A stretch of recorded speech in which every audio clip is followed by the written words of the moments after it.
Breaking Bad, here he is, RJ Mitte. Welcome. Thank you so much for having me here. Absolutely. Definitely. Hello, everyone. Hey. Welcome to Steel City Con. Y'all having a good time? Yeah? No, come on. Y'all having a good time. Yeah. There we go. Well, it's definitely a pleasure to be here today. You know, all y'all have been great. Everyone that I've met so far is awesome. I hope everyone's been able to meet everyone that they want to meet and get the autographs that y'all are looking for. Oh, I can talk a little. Talk a little. Whatever you want. He's got it. I'll adjust. You can turn it down. You can turn it a little down. I can talk a little louder. How's that? Perfect. Good. There we go. But again, it's great to be here. I love PA. I've been to Pittsburgh a couple of times and spent a lot of time in Lancaster. I don't know if anyone's from Lancaster, Amish town. But great state y'all have here and great people. So thank y'all for having me here. Yeah. Well, it's so good to have you. Pleasure. Pleasure. Yeah. And I like the video. I like the Charger scene just... Sexy. You know, sadly, I only drove that car for about 30 seconds. I have my own muscle car. I have a 1969 Cougar. I love muscle cars, but sadly, they didn't trust me behind the wheel. I don't know why.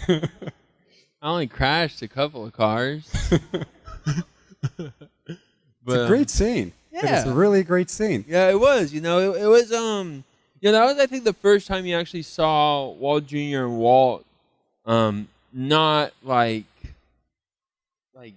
turmoil. Yeah. Not like or not just these silent dead moments where they're just this nothing to do. That's like that first bonding moment. And sadly it was only short-lived. But yeah. Nice. So, you want to take some questions from the audience? Any stories? Whatever. Yeah, whatever y'all want. Y'all have any questions about Breaking Bad or any other shows I was on? I was on another show called Switched Birth as well as Vegas. And having a couple of movies out right now. One called Triumph. Another one called The Oak Room, if y'all like psychological thrillers. About a man who walks into a bar, telling a story about a man who walked into a bar, of that story of that man who walked into a bar. It's a good story. Nice. But yeah. All right. First question. Hi, how are you? I'm doing very well. How are you? I'm good, thanks for asking. I just wanted to know, what is your most fondest memory of working on the entire set of Breaking Bad? If you could pick one. You know, I would have to say it's probably the first day I was on set. So I auditioned for the show 5 times over a 6-month period. 4 in Los Angeles and 1 in New Mexico. And flew to New Mexico and 6 a.m. got there, right? Went in immediately, did a test screening for Vince and with Brian and Anna. Turned around, climbed into my room, and went to sleep. And Vince called me about an hour later and saying, "Hey, you have the part. Pack your bags, go back to LA because you're late for work. We already started filming." And so I did that. And, you know, I remember that first day on set, walking into this production. And, you know, we had a cast and crew of 500. It was a massive production. It was my very first major speaking role, and I was just like in awe of like, okay, here we go. This is what's happening. And that first time on set through the pilot's my favorite episode. You know, we have some great episodes, but you know, to me, from the beginning, the middle, and the end of the pilot is a movie. You know, you could watch the pilot and you could be like, I'm happy with this. This is good. And you don't have to watch the rest of it. No, but you do. But like, to me, that pilot was that staple, right, for the whole show. And it was that first day on set, man. It changed everything. It changed my life. It gave me a career. It gave me so many tools and allows me to be here with you people. So can't complain. That's great. Okay. Another question for you right here. Let's do it. As an actor with cerebral palsy, do you feel like you sometimes get typecast, or is it something that you feel you could use to your advantage? both, but if they'll write me a check for it. No, it's hard. I've worked a lot of my career trying not to just be the disabled character on television. There's not, you don't see a lot of people with disabilities in mainstream media. Breaking Bad really helped the community, the disability community, really capture a real life person on screen. That just happens to have a disability. Because that wasn't the end all be all for my character. It was a very small part of my character having a disability. The only reference really I made to it was initially calling my dad, sorry kids, a pussy for not dealing with his cancer. That was really the only reference of my cerebral palsy on the show, and it was a pivotal piece for that. And I think it's so important to have access, to have media, to have representation on television and film, because it alters our minds on how we view people. What we watch and what we see, what we ingest in our mind is really alters who we are and what we believe in and how we see each other. So I think it's so important to have that representation. At the same time, not only get cast as the disabled kid or the Walt Jr. lookalike characters, But if it's a good story, and I just shot this movie named Triumph, which has a character with a disability named Michael Coffey, which is based on a real person named Michael Coffey, and it's sometimes it's important to tell those stories, and not a lot of people like inspirational porn, that saying, and it's a thing, man. Inspiration porn's a thing, man, but to just be able to tell real stories and real people, and I'm very lucky in my career. I've worked with many different types of characters, not always being disabled, but always a little quirky and odd, and I like that. So it's a process. We got a question back here. Now, since this guy's dressed as Walter White, I'm assuming that this is Walt Jr. Yeah. So he's got a question for Walt Jr. What is your favorite episode? Pilot, man. Pilot again. Pilot's literally my favorite, man. It changed everything for me. I really enjoyed the knife scene. There was a scene, I forget, Osmanius or something. I'm really bad with the names on the show in this selection. Like, just when and what happened, when and where. I know what happened, I just don't always remember. But the knife scene where Anna has a knife and she's going to go stab Brian with it, and there's a big fight with the family. That was a very fun scene. And the first take actually didn't go as well as we planned. Because in the scene, I'm supposed to grab Brian and I roll him off of Skylar, kind of toss him off of her. But my first take, instinctually, I just grabbed his belt buckle and his collar and threw him. They didn't really like that. So, but that was a fun scene. But again, the pilot's my favorite thing. It changed everything, and it allowed the show to grow because this show, Breaking Bad, was pretty much canceled every season. We didn't have the viewership, we didn't have the income. We were $2 million pretty much per episode. We even survived the writer's strike, and it was a very hard show to make because it just was so much detail in it too. But the critics love the show, the network loved the show, and the pilot is really our foundation and backbone for everything. So, I have a quick question. How's Vince Gilligan to work with, opposed to a lot of the other directors you've been currently working with? Did he kind of spoil you? Yeah. Sorry, what were you? I just asked if it kind of spoiled you working with someone like Vince Gilligan and then moving on. Yeah, Vince is a great writer. Peter Gold's cousin's here, and so Peter Gold's pretty amazing too. And they really have such a detailed-oriented story. And for me, I've never read a script as well as I've read Breaking Bad scripts. Just when it comes to detail-oriented and character development and the arc of a journey. Everyone in life. The reason why I believe an arc is so important is because everyone here has an arc. You have this beginning, this middle, and eventually you come to an end, right? And that's something that carries through everything. And a lot of shows lose their arc. Their arc starts really arcing, and then it goes or this or sideways. and then next thing you know, you're like, I don't believe in it that much because it's unbelievable. And as much as unbelievable Breaking Bad was, there was still human in it. There was still error. There were still these believable, unbelievable moments that were like, yo, I can't believe, but they're possible and unbelievable. Believable. Unbelievable. But he was a great director. You know, he directed the last episode of every season, and you know, we had an amazing DP named Michael Slovis, who was on Law and Order, and I think he's on New Amsterdam now, and really captured tones. And you know, I learned so much from the show when it came to cinematography, writing, directing, and producing, and you know, it really was a one-of-a-kind experience that we'll never, ever be able to recreate. So. Okay. We got a question right here for you. Yo. So this is kind of a question about like television in general. Like, how often ahead do they tell you like the direction and story that your character or the show in general is taking ahead of like when you actually act out the scenes and all that kind Not of? at all. Oh, really? No, you're blind.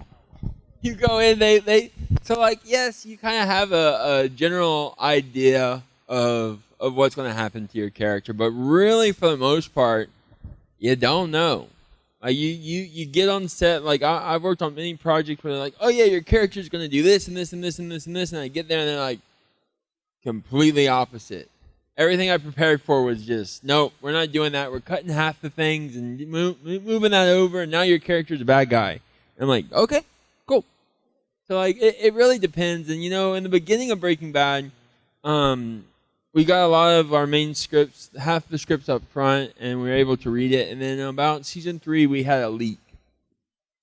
Someone on the set, and then because now it's different. Now no one cares about leaks, right? Now no one cares about taking photography. Now no one cares about, oh, I'm recording myself and we're on these private sets. No one cares anymore. But when I first started, you got fired and blackballed.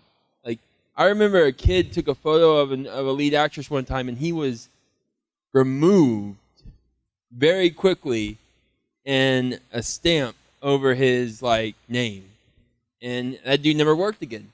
Now they don't care as much because social media, you can't fight it.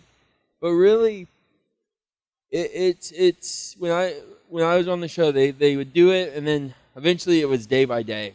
And you didn't really know what was happening until they gave you the script, and you read the script overnight, right? We got it, and we read the whole thing, and we're like, okay, wow, this is happening to us. It was the whole script. Yeah, someone leaked season 4, episode 6 or something like that, and it was someone, and I don't think they ever got caught, but then it just ruined everything. So and then we weren't even getting the full scripts at the end of the season. Everything would be most of the stuff would be redacted. You'd only get your individual parts, and wouldn't even have the other people's stuff. So, but for the most part, I don't read other people's lines. So, no, I do, but I don't. But yeah. All right, we got a question for you right here. So, as far as you're allowed to tell us, have you been approached at all about appearing in the final season of Better Call Saul? I don't know about that, but I want my own show. You right? I think Anna Gunn, Skyler, and Walt Jr. and Holly should have their own little show. I think that's the name of the game, because the way that I see it is, so you had Better Call Saul, right? Or you had Breaking Bad, which set the series, right? Set the tone. Then you had the journey of the lawyer going through the whole thing, and then now you have the lawyer dealing with the aftermath of what Walt left behind, and now you have this family that is stigmatized and controlled, and because when the DEA comes in, they seize everything. So anything that they had is viewed as profits of drug money. So you lose your home, you lose your car. They put you in Section 8 housing. They monitor you. They regulate you so that none of any of your old partners can get you. We work with the DEA, and I know a couple of people that had some not so wholesome family members, and they literally are in witness protection, and they've been in witness protection their whole life, and they don't. That's all they know, and they do what they say, and they check in with the family, and that's what you live with for the rest of your days. And that's what I kind of want to see the Walt Jr. Skylar version of that is like what's happening to them with the DEA, what's happening to them with the existing drug members. Because think about all the people that Walt killed, and now they can't kill Walt. So next best thing, kill the family, or try to. But then you get all that money from gray matter. See, I don't think they gave. I believe you do. I don't believe I do. Because think about this: if gray matter, they already stole gray matter from him. Yeah. Yeah, they stole from Walt before. Why wouldn't they steal from him again? They have even more money now, The hitman. and it's in cash. The hitman. But real hitman? Come on now. I mean, but think about this. Think about anyone with a pile of cash, and the guy that's threatening you dies. Well, I mean, is there really still a threat? The guy's not going to get paid, you know? Mm-hmm. That hitman may never come back. And again, DEA would monitor all of them. So how are they getting the cash? So I personally don't believe that gray matter, the family, would give or help the white family. Shoot. Because I could just imagine you driving that Charger and having all that dough. See, but then that would just, the DEA would look at that, though, and then be like, we know how much you make. Damn it. Because that's the thing, is they regulate how much you make or how much you're doing because they don't want the drugs or money that's been stashed for the family after the guy gets caught to get back to them. Because that's how they regulate it. So, like, if you show up 2 days later, you got a $50,000 car, you make $10,000 a year, that's going to look a little funny. That ain't right. Let's look at the books. Where'd you get the cash, buddy? Well, he just blew holes right through your story. I know. I'm so much for my. It's all good. You know, anything's possible. That's why it doesn't exist yet. So anything can happen. Any other questions? Yeah. Right back there. Right back here. Make you walk. But y'all having a good time? Everybody Yeah. able Oh, to meet? Yeah?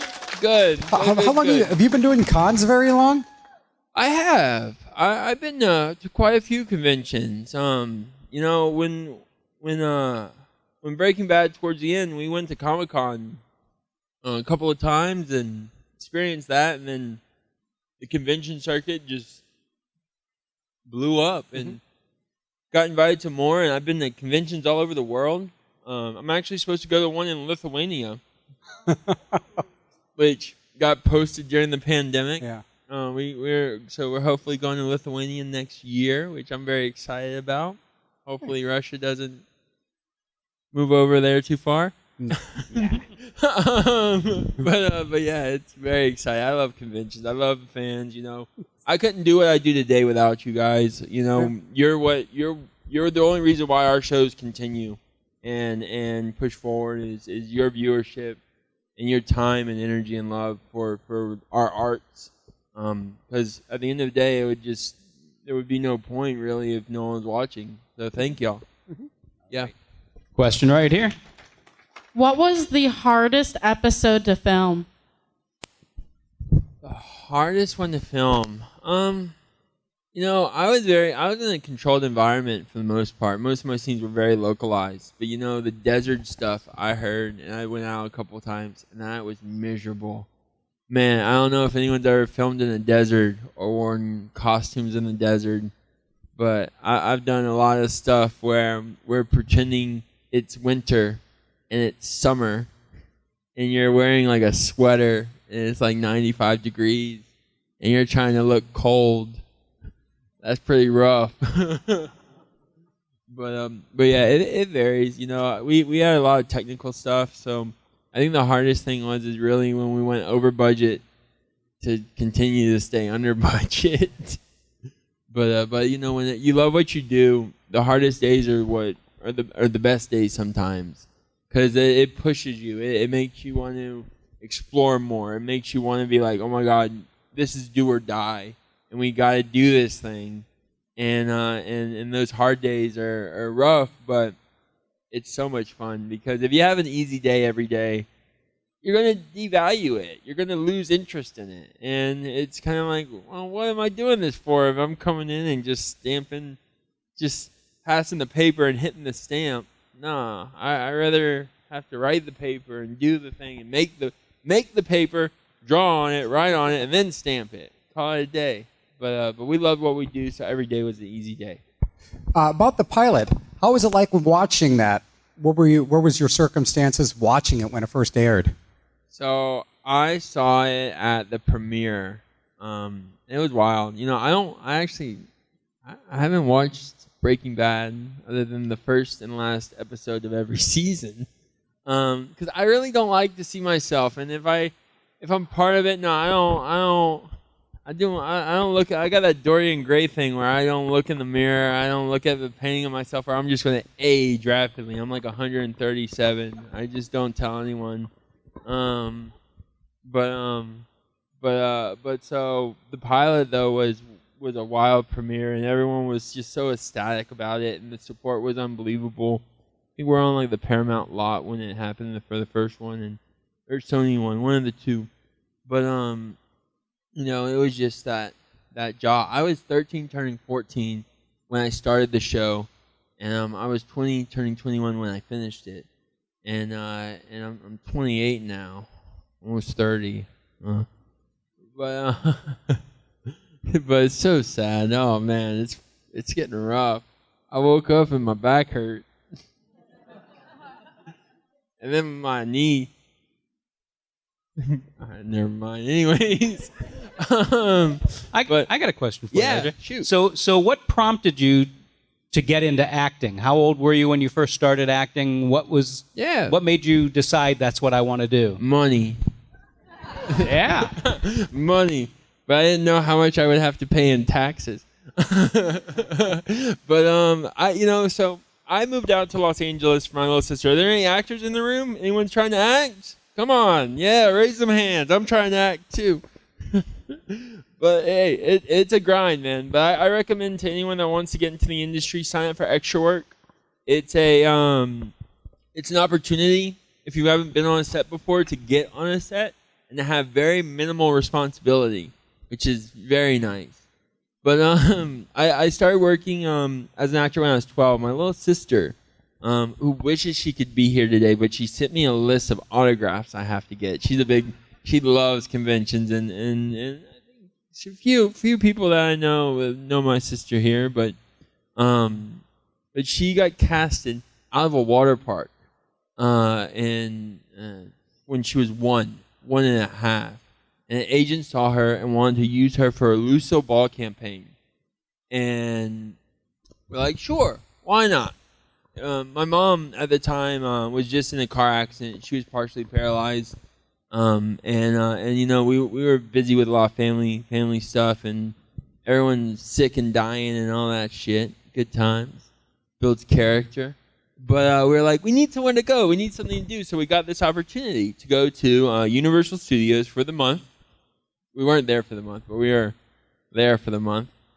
And she was doing a Luso Ball campaign. I saw someone with an I Love Lucy shirt on earlier. But bright red hair, baby, 1.5. And if you're in Los Angeles and you don't go to school, you don't join a gang, and you don't act, you're not going to have friends. You're not going to know anybody. So I did what everyone does in LA and joined a gang, which was the acting industry. And I started as an extra. I was on Hannah Montana, Everybody Hates Chris, Weeds, Seventh Heaven, Drill Bit Taylor. I was on about 13 mainstream shows and movies, all as an extra, within the first 6 months of starting acting. And again, though, I really recommend getting into extra work if you haven't gotten the mainstream part or want to start learning acting. It puts you on a set. It puts you on a professional set. It teaches you. You get to watch everything happening, and if you do it right, you might get bumped up. They might even give you a line. So that's definitely a win for that. A good way to segue into that. So that's what I started to do, to kind of meet kids my own age. Because again, I'm 13, 12 years old. Never been to LA before. From Louisiana, Texas. going yeehaw and y'all, and and yeah, it just turned into that. And then about 6 months into it, I got my very first audition for Breaking Bad. Then 6 months of auditioning, and it just right place at the right time. And the breakdown was perfect. Like the Walt Jr. breakdown was literally like it said, dark hair, big eyebrows, and mild cerebral palsy. I mean, I got all that. I got every that's me to a T. That's especially the eyebrows. Maybe not anymore. I'm losing them. Looked in the mirror, they were gray. I was like, oh shit. But About how many people auditioned for your role then? Oh, hundreds of thousands of people. This is the thing is when you audition for a role, you're not just auditioning against one or two people. You're auditioning against hundreds of people of all different shapes and sizes. And now it's even worse because it's more legally now. They have to do wider casting because of discrimination. But yeah, I remember there was this other actor going around town saying that they got the part, but I already filmed the pilot. And I was like, yeah, you got the part. I was like, man, I can't wait to see you start filming. And I already had the pilot done. And he wasn't really nice to me, so it was pretty funny to me. But yeah, so it was actually came down to me and one other local actor, because I was based in LA at the time, and he was based in Albuquerque. And it just happened that they liked me more, I guess, and got the job, and the rest is history. And it's been a wild ride, and we're very lucky to have the show. And I hope y'all are enjoying Better Call Saul because the legacy still lives on, and El Camino and all those and those amazing things, because we really have an amazing team there, and we loved what we did.